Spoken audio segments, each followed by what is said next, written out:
This man's release from prison shook the entire New York underworld. His name was Johnson. He'd ruled Harlem for decades, so powerful even the 5 families of the mafia had to acknowledge his dominance. But 10 years ago, he was sent to Alcatraz for drug possession. While he was locked up, a huge chunk of his territory was taken over by a former driver for one of the mafia bosses. And now, after learning Johnson was out, the driver sent his goons to break the leg of Johnson's most trusted lieutenant. That was clearly meant as a warning. But Johnson, once the undisputed king of Harlem, wasn't the kind of man to scare easily. He called up 2 of his old lieutenants and headed straight to the driver's turf. What's up?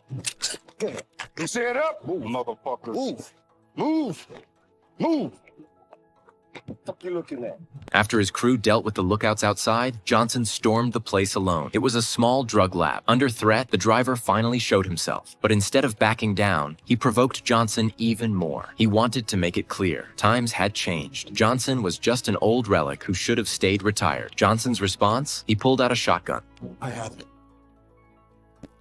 That act declared open war on the driver. But when the mafia heads met to discuss it, they decided to protect Johnson. After all, he had done 8 extra years behind bars because he refused to rat on anyone. That alone earned him their respect. Under pressure from the families, the driver had no choice but to back off for now. But Johnson wasn't resting easy. As the former kingpin of Harlem, he'd always gotten a cut from the drug profits in his territory. Now that the driver had taken it all, Johnson was ready to fight back. He reached out to an old friend named Marl, another ex-gang member who had turned his life around and become a well-known local preacher. Together, they visited a rundown neighborhood, one of the driver's key distribution points. Many locals had suffered because of it. Marl had wanted to shut it down for a long time, but even though he had plenty of supporters, they were all unarmed and powerless against the driver's thugs. When Johnson heard that, his eyes lit up. I got guts.